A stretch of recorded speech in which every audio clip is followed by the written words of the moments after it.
रविवार को शहर के टाउन हॉल राजेंद्र भवन में जूनियर डीपीएस का 5वां वार्षिक उत्सव लक्ष्य धूमधाम से मनाया गया। इस मौके पर बच्चों ने विभिन्न सांस्कृतिक प्रस्तुतियों से मनमोहा, झिझिया से लेकर 90 से दशक के गाने पर बच्चों ने शानदार प्रदर्शन किया।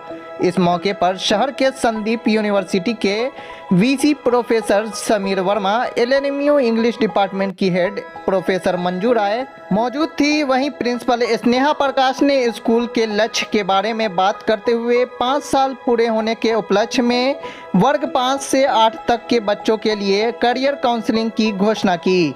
इस मौके पर स्कूल के सभी शिक्षिका और शिक्षकेतर कर्मचारी मौजूद थे।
स्नेहा प्रकाश जूनियर डीपीएस मिलान चौक की प्रिंसिपल हूँ।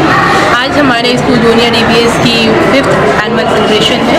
जो हमारा थीम ऑफ द इवनिंग है वो है लक्ष्य। हमने 5 साल अपने सेलिब्रेट किए हैं। आज हम 5 इयर्स कंप्लीट किए हैं और आज अपनी जो उपलब्धियाँ हैं उनको अपने पेरेंट के साथ साझा कर रहे हैं और हम उम्मीद कर रहे हैं कि नेक्स्ट सेशन हमारा इससे भी बेटर जाएगा।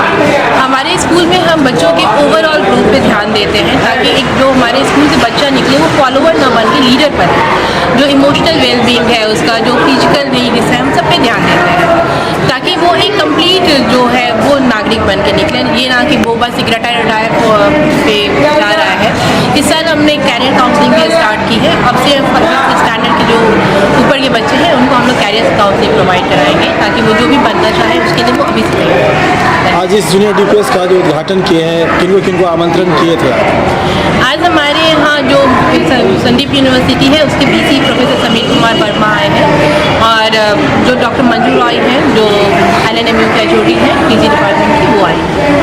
खास तौर से एक जूनियर डीपीएस एक बच्चों को छोटे से तैयार करना आगे के लिए बहुत टफ हो जाता है कि छोटे बच्चों को जो अपने घरों में पढ़ते हैं और स्कूल के माहौल में बहुत फ़र्क हो जाता है। जूनियर डीपीएस कैसे तैयारी करा रही है? आपने सच सही कहा क्योंकि जूनियर जो बच्चे आते हैं, जो 3 साल के बच्चे आते हैं, वो एक घर के माहौल से कंफर्ट से बाहर आते हैं। तो हम ये ट्राई करते हैं कि हम उनको घर वाला ही माहौल यहाँ भी दें। उनको खेल में पढ़ाना, उनको एक अपने आप से अटैचमेंट। जब तक बच्चा अटैच नहीं होगा तब तक वो कुछ भी नहीं कर पाएगा, वो बढ़ेगा नहीं, क्योंकि वो अपने पेरेंट्स से भी अटैचमेंट से ही वो कुछ भी कर पाता है। उनको प्यार से समझा के ही करवा सकते हैं। जो बाद में वो डिसिप्लिन इनकलकेट करना वो तो जब हाई स्टैंडर्ड बच्चे जाते हैं तब करते हैं। तो हम ऐसा माहौल प्रोवाइड कराते हैं जहाँ बच्चे को घर जैसा ही फील होता है और इस तरह बच्चा हमसे अटैच होने के साथ साथ वो अपनी पढ़ाई करता है। पेरेंट्स को किस तरीके से आप बुलाते हैं जब बच्चे वीक होते हैं या उनको पढ़ाने के लिए? पेरेंट्स मीट्स की बहुत इंपॉर्टेंट होती है प्राइवेट स्कूलों में। जूनियर डीपीएस अलग कैसे है अन्य स्कूलों से? ऑफकोर्स पेरेंट मीटअप सबसे इम्पॉर्टेंट होता है क्योंकि पेरेंट मीटअप में ही हम पेरेंट्स से जो है वो बता पाते हैं कि उनके बच्चे क्या प्रोग्रेस है। पेरेंट के भी जो ग्रीवांसेस होते हैं वो तभी हम शेयर करते हैं। जैसे मैंने अपने स्पीच में भी कहा कि हम एक ओपन डोर पॉलिसी पे फॉलो करते हैं। ये पेरेंट्स कभी भी अभी ऐसा नहीं है कि कोई निश्चित टाइम है, वो जब भी जो भी इशू है वो हमसे शेयर करते हैं और हम उसका जितना तक हमसे हो सके निवारण करने का ट्राई करते हैं। हम ये कभी नहीं कहते कि नहीं अभी हम नहीं सुनेंगे या इस मीटअप में सुनेंगे। हम हर वक्त पेरेंट्स के लिए तैयार हैं। बच्चे एंड ऑफ द डे वो फॉरमोस्ट